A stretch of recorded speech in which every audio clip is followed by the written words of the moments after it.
The purpose of Neuralink is to create a high bandwidth interface to the brain such that we can be symbiotic with AI. Elon മസ്കിന്റെ ഏറ്റവും ഷേഡിയസ്റ്റ് enterprise Neuralink അവസാനിക്കാൻ പോകുന്നു എന്ന് പറയാം. കാരണം ഇത്രേ ഉള്ളൂ. നിങ്ങൾ ന്യൂറലിങ്കിന്റെ വാല്യൂ പ്രൊപ്പോസിഷൻ എന്താണെന്ന് നോക്കുക. ന്യൂറലിങ്കിന്റെ വാല്യൂ പ്രൊപ്പോസിഷൻ ഇത്രേ ഉള്ളൂ. നിങ്ങൾ മാട്രിക്സ് സിനിമ കണ്ടിട്ടുണ്ടെങ്കിൽ നിങ്ങൾക്ക് മനസ്സിലാവും. അതിൽ കീനൂറീസ് ഉപയോഗിക്കുന്ന മാർഷൽ ആർട്സ് ടെക്നിക്സും ഒക്കെ നിങ്ങൾക്ക് ഒറ്റ ടൈമിൽ നിങ്ങൾക്ക് അത് വലിച്ചെടുക്കാം. ഒറ്റ ടൈമിൽ നിങ്ങൾക്ക് അത് മനസ്സിലാക്കാം എങ്ങനെയാണ് ആ മാർഷൽ ആർട്സ് ടെക്നിക്സ് ഉപയോഗിക്കപ്പെടുന്നത്.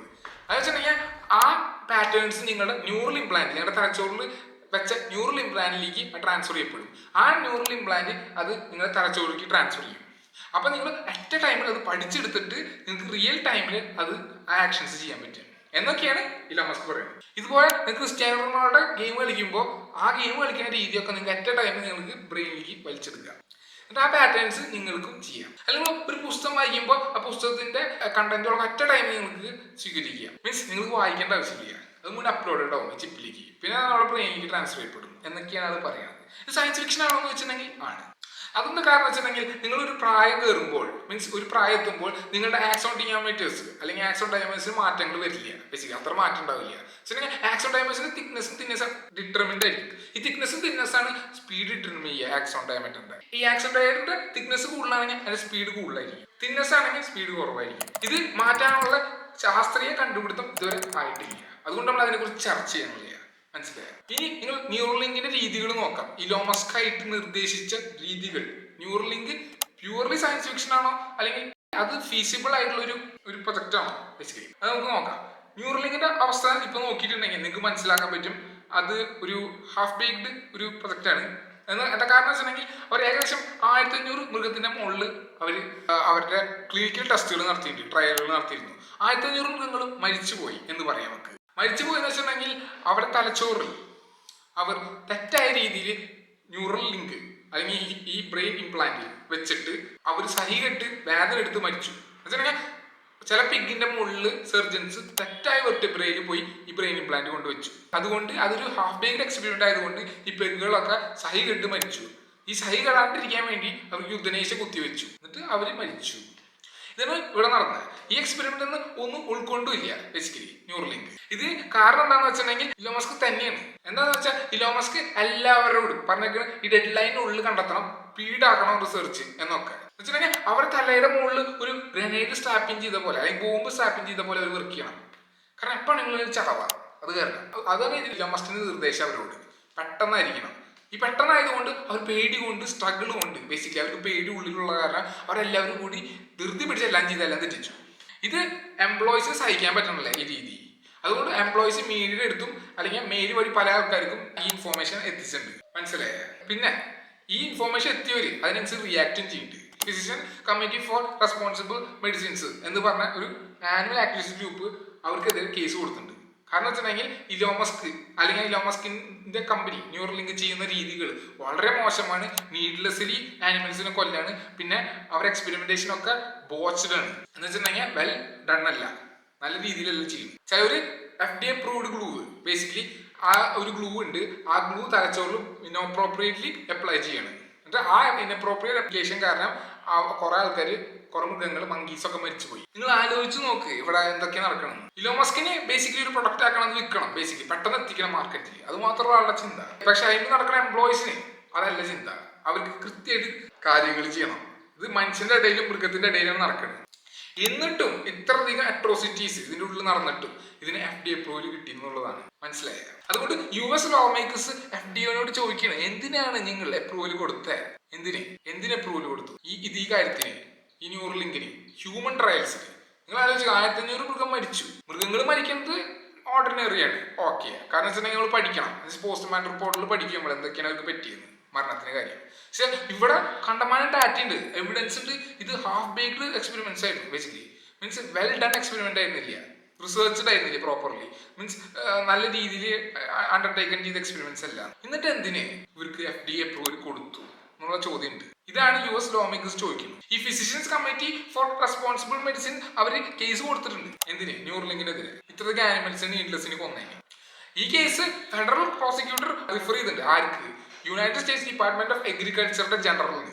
അയാൾ ഫോർമൽ പ്രോബ് വിട്ടിട്ടുണ്ട് എവിടേക്ക്, ന്യൂറലിങ്കിന്. ഇപ്പൊ ന്യൂറലിങ്കിന് വലിയൊരു പണി കിട്ടാൻ പോവാ, നിങ്ങൾ മനസ്സിലാക്കണം. കാരണം ന്യൂറലിങ്ക് ചെയ്യുന്ന വൃത്തികൾ കണ്ടിട്ട്. പിന്നെ ഒരു ചോദ്യം ഉണ്ട് ഇപ്പോഴും നമ്മൾ ചോദിക്കാത്തത്, ഈ FDA എന്തിനാ അപ്രൂവ് ചെയ്ത്? അവർ റിവ്യൂ ചെയ്തിട്ടില്ലേ ഡാറ്റ? മീൻസ് ഇത്രയധികം വൃത്തികെട്ട രീതിയിലാണ് എക്സ്പെരിമെന്റേഷൻ നടന്നേക്കുന്നത്. പക്ഷെ എങ്ങനെയാണ് അവരപ്പോ അപ്രൂവ് ചെയ്യുക ഇതിനെ? മീൻസ് ഇത്രയും മോശമായ ഡാറ്റ ആയിരിക്കില്ലേ അവർക്ക് കിട്ടുക? ആലോചിച്ച് ഹാഫ് ബേക്ക്ഡ് എക്സ്പെരിമെന്റ്സ്. അപ്പൊ ഇവിടെ ഒരു സംശയം ഉണ്ട്, ഇത് കറപ്ഷൻ ആണ്. കാരണം വെച്ചിട്ടുണ്ടെങ്കിൽ FDA ആ പാനലിസ്റ്റുകൾ അവരെ അപ്രൂവ് ചെയ്യുന്നത് പല കാരണം കൊണ്ടായിരിക്കാം. ബേസിക്കലി ചിലപ്പോൾ അവർക്ക് പബ്ലിക്കേഷൻ ബയാസ് കിട്ടിയിട്ടുണ്ടാവും, അവർക്ക് കൊടുത്ത പബ്ലിക്കേഷൻ ബയാസ്ഡ് ആയിരിക്കും. എന്ന് വെച്ചാൽ അവർ നെഗറ്റിവിറ്റി കുറച്ചിട്ടിട്ട് പോസിറ്റിവിറ്റിക്ക് കാണിച്ചിട്ടുണ്ടാവും. വെച്ചിട്ടുണ്ടെങ്കിൽ ഒരു പോസിറ്റീവ് ഡാറ്റ കൂടുതൽ എംഫസിസ് കൊടുത്തിട്ടുണ്ടാവും, മറ്റേ നെഗറ്റീവ് ഡാറ്റ ഡൾ ഡൗൺ ചെയ്തിട്ടുണ്ടാവും, കുറച്ചിട്ടുണ്ടാവും. അപ്പൊ ഇത് ഒരു ഇലൂഷൻ ക്രിയേറ്റ് ചെയ്യും. ഈ ഇലൂഷനിലായിരിക്കും FDA പാനലിസ്റ്റ് അല്ലെങ്കിൽ FDA അപ്രൂവ് ചെയ്യുന്ന ആൾക്കാർ വീണ് പോയത്, ഒഫീഷ്യൽസ്. അതാണ് ഇവിടെ പറ്റിയതെന്ന് എനിക്ക് തോന്നുന്നത്. അല്ലെങ്കിൽ ബ്രൈബറി ഒരു വലിയ കാര്യമാണ്. ബ്രൈബറി എന്ന് വെച്ചിട്ടുണ്ടെങ്കിൽ ഇത് അതിസാധാരണയാണ് ബേസിക്കലി ഗവൺമെന്റ് ഒഫീഷ്യൽസിന്റെ ഇടയിൽ.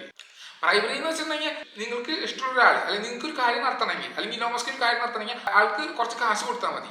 കാശ് കൊടുക്കണമെങ്കിൽ ആൾക്ക് പെണ്ണിന് കൊടുക്കായിരിക്കും, അല്ലെങ്കിൽ ആൾക്ക് ടോപ്പ് ഷെഫ് ആൽക്കഹോൾ വാങ്ങി കൊടുക്കുക, അല്ലെങ്കിൽ ഇൻഡസ്ട്രി സ്പോൺസർഡ് കമ്മിറ്റിയിൽ മെമ്പറാക്കി കൊടുക്കുക, അങ്ങനെയൊക്കെ കുറച്ച് സൗകര്യങ്ങൾ ഉണ്ടാക്കി കൊടുക്കുക ഒരു വ്യക്തിക്ക്. അപ്പൊ ആള് അത് അംഗീകരിച്ചു തരും, ബേസിക്കലി അത് അപ്രൂവ് ചെയ്ത് തരും ആ പാനലിസ്റ്റ്.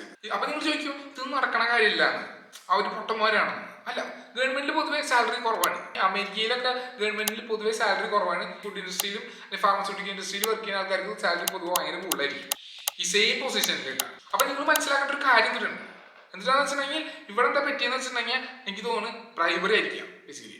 അപ്പൊ നിങ്ങൾ പറയും ഇത് പിന്നെ ഇതിങ്ങനെ ബ്രൈബറി എന്തൊക്കെ പറയുന്നത് ചെക്കൻ. നിങ്ങൾ ആലോചിച്ചു ആസ്ട്രനേലിക്ക് എന്താ ചെയ്തത്? ആസ്ട്രനേലിക്ക് ഡ്രഗ് ബ്രില്യന്റ്, അത് ഉപയോഗിച്ചിട്ട് ഹാർട്ട് അറ്റാക്ക് ഇല്ലാണ്ടാക്കാൻ പറ്റുന്ന അവർ പറഞ്ഞു. ഈ ഡ്രഗ് അപ്രൂവലിന് വേണ്ടിയിട്ട്, ഈ FDA അപ്രൂവലിന് വേണ്ടി അവർ പാനലിസ്റ്റ് ജോണതൻ ഹാസ്പറിന് അവര് കാശ് കൊടുത്തിരുന്നു, ബ്രൈബ് ചെയ്തിരുന്നു ആളെ മാത്രമല്ല FDA അപ്രൂവൽ ചെയ്യുന്ന ആൾക്കാരെ മുഴുവൻ ആൾ ബ്രൈബ് ചെയ്തു. എങ്ങനെ വെച്ചിട്ടുണ്ടെങ്കിൽ അവർക്ക് പെണ്ണിന് കൊടുത്തു, അവർ ടോപ്പ് ഷെഫ് ആൽക്കഹോൾ കൊടുത്തു, പിന്നെ റിസർച്ചിന്, ട്രാവലിന്, പിന്നെ സ്പീക്ക് ചെയ്യാൻ വേണ്ടിയിട്ട് ഇപ്പോൾ വലിയ വലിയ കമ്മിറ്റിയിൽ പോയിട്ട് ഇൻഡസ്ട്രി സ്പോൺസർ കമ്മിറ്റിയിലൊക്കെ സംസാരിക്കാൻ വേണ്ടിയിട്ട് ഉള്ള സൗകര്യങ്ങൾ ഉണ്ടാക്കി കൊടുത്തു. പിന്നെ ലക്ഷറി ഹോട്ടൽ, ലക്ഷറി സൗകര്യങ്ങൾ അതൊക്കെ ആൾ ഉണ്ടാക്കി കൊടുത്തു. അപ്പോൾ അവർ എന്താ ചെയ്തെന്ന് വെച്ചിട്ടുണ്ടെങ്കിൽ അവർ അത് അപ്രൂവ് ചെയ്ത് കൊടുത്തു. ഇനി പിന്നെ കിക്ക് ബാക്സുകളും ചെയ്യാൻ പറ്റും. കിക്ക് ബാക്സ് എന്ന് പറഞ്ഞാൽ ഇത്രേ ഉള്ളൂ. കിക്ക് ബാക്സ് എന്ന് പറഞ്ഞാൽ ആ ഒരു ജോലി ചെയ്തിട്ടുണ്ടെങ്കിൽ, ആ ഒരു പ്രത്യേക ജോലി ചെയ്തിട്ടുണ്ടെങ്കിൽ അവർക്ക് ഭാവിയിൽ ഞങ്ങളുടെ കമ്പനിയിൽ വന്ന് വർക്ക് ചെയ്യാം, അല്ലെങ്കിൽ ന്യൂറലിങ്കിൽ ഇത് നല്ല പൊസിഷൻ അവർക്ക് തരാമെന്ന് പറയും. അത് ഇലോൺ മസ്ക് ചിലപ്പോൾ പറഞ്ഞിട്ടുണ്ടോ? അങ്ങനെ പറഞ്ഞിട്ടുണ്ടെങ്കിൽ FDA അപ്രൂവൽ കിട്ടിയിരിക്കും. കാരണം വെച്ചിട്ടുണ്ടെങ്കിൽ ഈ ഒരു കാര്യം ചെയ്ത് കൊടുത്തിട്ടുണ്ടെങ്കിൽ അവർക്ക് അവരുടെ കമ്പനിയിൽ വന്ന് വർക്ക് ചെയ്യാം, കൂടുതൽ സാലറി, കൂടുതൽ സൗകര്യങ്ങൾ, കൂടുതലല്ലാതെ ബേസിക്കലി അടിപൊളി ഹോട്ടൽ, ചിക്സ്, അങ്ങനെ ബേസിക്കലി എല്ലാം ഉണ്ട്, ലക്ഷറി ഫെസിലിറ്റീസ് ഒക്കെ. അപ്പൊ അവര് വേണ്ടാന്ന് വെക്കൂ, ആലോചിച്ച് നോക്ക്. അപ്പൊ ഇത് കിക്ക് ബാക്സ് ആണ്, ഓണറേറിയം കൊടുക്കുക. അപ്പൊ കൂടുതൽ സൗകര്യങ്ങൾ ഉണ്ടാക്കി കൊടുത്തിട്ടുണ്ടെങ്കിൽ അവർ പോവും ഓബിയസ്ലി. ഇങ്ങനെയൊക്കെ അപ്രൂവൽ വാങ്ങിയെടുക്കാൻ പറ്റുന്ന ജസ്റ്റ് ഒന്ന് ആലോചിച്ച് നോക്കുക. മനസ്സിലായി? ഇതൊക്കെയാണ് ഇതിന്റെ പിന്നിൽ നടക്കാനുള്ള സാധ്യതകൾ, ഇലോൺ മസ്കിന്റെ കളികൾ ഇതൊക്കെ ആയിരിക്കാം ബേസിക്കലി. നമ്മളൊരിക്കലും ഏറ്റവും നല്ല രീതിയിൽ കാണരുത് ഈ കാര്യം. ബേസിക്കലി ഇലോൺ മസ്ക് എന്ന് പറഞ്ഞ ആള് സയൻസ് ഫിക്ഷന്റെ ആളാണ്, ഒരു ബിസിനസ്സുകാരനാണ്. ആളെ കാര്യം സാധിച്ചെടുക്കാൻ, ആളെ സെൽഫ് ഇൻട്രസ്റ്റിന് വേണ്ടി ആൾ പല കാര്യങ്ങളും ചെയ്യും. പബ്ലിക്കിന്റെ മുന്നിൽ ആൾ ഒരു നല്ല വ്യക്തിയായിട്ട് ആള് ഇമേജ് ഉണ്ടാക്കിയിട്ടുണ്ട്. ആ ഇമേജ് ഇപ്പൊ കുറഞ്ഞുകൊണ്ടിരിക്കുകയാണ്, പോയിക്കൊണ്ടിരിക്കുകയാണ് ബേസിക്കലി. പിന്നെ ആളുടെ ഹാഫ് ബേക്ക് കൺസെപ്റ്റുകളൊക്കെ ആൾക്കാർ നോട്ടീസ് ചെയ്തുകൊണ്ടിരിക്കുകയാണ് പതുക്കെ. ഇപ്പോഴും നോട്ടീസ് ചെയ്യാത്ത കുറെ ഡാക്കളുണ്ട്, പക്ഷെ അവരൊക്കെ പിന്നീട് നോട്ടീസ് ചെയ്യപ്പെടും എന്നുള്ള കാര്യമുണ്ട്. കാരണം വെച്ചിട്ടുണ്ടെങ്കിൽ കമ്പനിക്ക് ഫിക്ഷൻ ലാൻഡിൽ അധികം ഓടില്ല, കമ്പനി റിയാലിറ്റിക്ക് വരേണ്ടി വരും. അപ്പൊ റിയാലിറ്റിക്ക് വരുമ്പോൾ നശിച്ച് നാറാണക്കല്ല വന്ന സാധ്യതയുണ്ട്. ബേസിക്കലി സാധ്യതയല്ല, ആയിരിക്കും എന്ന് നമുക്ക് പറയാം. അത് കാരണം സയൻസ് ഫിക്ഷന്റെ കാലത്തിൽ എത്ര കാലം ഓടും? ഒരു ടൈമുണ്ട്, അത് കഴിഞ്ഞാൽ ആ പണി അധികം ഓടില്ല ബേസിക്കലി. അതുകൊണ്ട് ന്യൂറലിങ്ക് ചെയ്യുന്ന കാര്യങ്ങൾ ഒക്കെ അശാസ്ത്രീയമായ ഒരു കാര്യങ്ങളാണ് ബേസിക്കലി. ന്യൂറലിങ്കിന് മോഡസ്റ്റ് ആയിട്ടുള്ള കാര്യങ്ങളുണ്ട്. മോഡസ്റ്റ് ആയെന്ന് വെച്ചിട്ടുണ്ടെങ്കിൽ ഒരു പാർക്കിൻസൺ ഡിസീസും ആൽഷൈമേഴ്സും മാറ്റുന്നൊക്കെ പറയുന്നുണ്ട്. അത് പല കമ്പനികളിലും ചെയ്യാൻ നോക്കുന്നുണ്ട്. വെച്ചിട്ടുണ്ടെങ്കിൽ പാർക്കിൻ ഡിസീസ് ഉള്ള ആൾക്കാർക്ക് പാർക്കിൻ ഡിസീസ് ഇല്ലാത്തൊരു അവസ്ഥ ഉണ്ടാക്കി കൊടുക്കുക ഈ ന്യൂറൽ ഇംപ്ലാന്റ് ഉപയോഗിച്ചിട്ട്. പിന്നെ ആൽഷൈമേഴ്സ് ഉള്ള ആൾക്കാർ ആൽഷൈമേഴ്സ് ഇല്ലാത്ത ഒരു അവസ്ഥ ഉണ്ടാക്കി കൊടുക്കുക, അല്ലെങ്കിൽ അതിന്റെ അളവ് കുറയ്ക്കുക ആൽഷൈമേഴ്സ്. പക്ഷേ ഒരു കാര്യമുണ്ട്, ഇത്രയധികം മൃഗത്തിനെ കൊന്നിട്ടും എന്തുകൊണ്ട് ന്യൂറലിങ്കിന് ഇത് കിട്ടി, അപ്രൂവൽ കിട്ടി എന്നുള്ള ചോദ്യം, അത് ഈ 3 കാറ്റഗറിയിൽ വീഴാനുള്ള സാധ്യതയുള്ളൂ. ഞാൻ നേരത്തെ പറഞ്ഞ പോലെ ഒന്നെങ്കിൽ പബ്ലിക്കേഷൻ ബയാസ് ഉണ്ടാക്കിയിട്ടുണ്ടോ, പബ്ലിക്കേഷനിൽ ബയാസ് ഉണ്ടാക്കിയിട്ടുണ്ടോ, അല്ലെങ്കിൽ അവർ ബൈബിൾ കൊടുത്തിട്ടുണ്ടോ, അല്ലെങ്കിൽ അവർ ബാക്സ് കൊടുത്തിട്ടുണ്ടോ, ഏതെങ്കിലും പറഞ്ഞായിരിക്കാം ബേസിക്കലി. പക്ഷെ എന്തായാലും ശരി, നിങ്ങൾ ആലോചിച്ച് നോക്ക്, ഇത്രയധികം മനുഷ്യന്മാരുടെ മുകളിലാണ് ഈ ന്യൂറൽ ഇംപ്ലാന്റ് ഉപയോഗിക്കാൻ പോകുന്നത്. അപ്പൊ ഈ ഇംപ്ലാന്റിന്റെ എഫിക്കസി നമുക്ക് അറിയില്ല. ബേസിക്കലി അവരുടെ തലച്ചോറിൽ വെച്ചിട്ടുണ്ടെങ്കിൽ നമുക്ക് ഒന്നും അറിയില്ല. ചിലപ്പോൾ അവരുടെ തലച്ചോറ് കത്തിപ്പോവും ബേസിക്കലി. ചിലപ്പോൾ ആ ന്യൂറൽ ഇംപ്ലാന്റ് കറക്റ്റ് ആയിട്ടില്ല, അവരുടെ തലച്ചോറിൽ ഇംപ്ലാന്റഡ് ആയിട്ടുണ്ടാവില്ല. അതുകൊണ്ട് പല അസുഖങ്ങളും പല പ്രശ്നങ്ങളും അവരുടെ തലച്ചോറിൽ ഉണ്ടാവും. ഇതുണ്ടായിന്ന് ഒരു ന്യൂസ് വന്നിട്ടുണ്ട് ബേസിക്കലി. ഇപ്പൊ അടുത്തുള്ള റീസെന്റ് ന്യൂസിൽ അതാണ് പറയുന്നത്. അപ്പൊ നിങ്ങൾ ആലോചിച്ച് നോക്ക്, ഇത്ര ഹാഫ് ബേക്ഡ് ആയിട്ട് ചെയ്യുന്ന എക്സ്പെരിമെന്റ്സ് അധികകാലം ഓടും. ഇതൊരു ഹ്യൂമൻ മാസക്കർ പ്രോഗ്രാം ആണ് ബേസിക്കലി. പല ആൾക്കാരുടെ തലച്ചോറിലും ഈ ഇംപ്ലാന്റ് കയറ്റി വെക്കുകയാണ്, നല്ലൊരു പഠനം ഇല്ലാണ്ട്. അപ്പൊ പല ആൾക്കാർക്കും പല അസുഖങ്ങളും പല തലച്ചോറിനും കുറെ നോർമാലിറ്റീസും ഡിസ്ഫങ്ഷനിലൊക്കെ ആവാനുള്ള സാധ്യത ഭയങ്കര കൂടുതലാണ്. ഇതും കൂടി നിങ്ങൾ കരുതുക, എന്നിട്ട് നിങ്ങൾ ചിന്തിക്കുക ഇതൊക്കെ വേണമെന്ന്. നല്ലതാണ് എക്സ്പെരിമെന്റേഷൻ, പല കമ്പനികളും നല്ല ഇതുപോലത്തെ എക്സ്പെരിമെന്റ്സ് നടത്തുന്നുണ്ട്. പക്ഷെ ഇത്ര ഹൈപ്പ് ജനറേറ്റ് ചെയ്യുന്നില്ല. അവർ സയന്റിഫിക് പ്ലോസിബിൾ ആയിട്ടുള്ള സിനാരിയോസ് ആണ് ഡീൽ ചെയ്യുന്നത്. പക്ഷെ ന്യൂറൽ ലിങ്ക് അതല്ല ചെയ്യുന്നത്. അവർ രീതികളും വളരെ അൺഫീസിബിൾ ആണ്, വളരെ അൺസയന്റിഫിക് ആണ്. അതുകൊണ്ട് അതും കൂടി ആലോചിക്കുക. നിങ്ങൾ ആലോചിച്ച് നോക്ക്, ഇത്രയും കറപ്ഷൻ ആണ് നടക്കുന്നത് FDA ഇപ്പോൾ. പിന്നെ വളരെ ഓബിയസ് ആണ് ഇത്രയും കറപ്ഷൻ ഉണ്ട്. ന്യൂറലിങ്ങിന്റെ കാര്യത്തിൽ ഇത്രയും കറപ്റ്റ് ആണ് ആ ഓർഗനൈസേഷൻ. അതിന്റെ ഗോൾ അറ്റൈൻ ചെയ്യാൻ വേണ്ടി അത് എന്തും ചെയ്യും ബേസിക്കലി. പക്ഷെ അതിന് പ്രൊഡക്റ്റ് ഇല്ല, പ്രൊഡക്റ്റ് ഉണ്ടാവാനുള്ള സാധ്യതയില്ല. ഇങ്ങനത്തെ മോശകരമായ കാര്യങ്ങൾ ചെയ്യുന്നത്, അതിന്റെ കാര്യങ്ങൾ സാധിക്കാം, കാശുണ്ടാക്കാൻ. അപ്പൊ നിങ്ങൾക്ക് മനസ്സിലായി ഞാൻ പറഞ്ഞു തന്നിട്ടാണ്. ഇത്ര ഉള്ളു കാര്യം. അപ്പൊ നിങ്ങൾക്ക് ഈ വീഡിയോ ഇഷ്ടമാണെങ്കിൽ നിങ്ങൾക്ക് സബ്സ്ക്രൈബ് ചെയ്യാം, ലൈക്ക് അടിക്കാം, കമന്റ് ചെയ്യാം. Thank you. Have A nice day.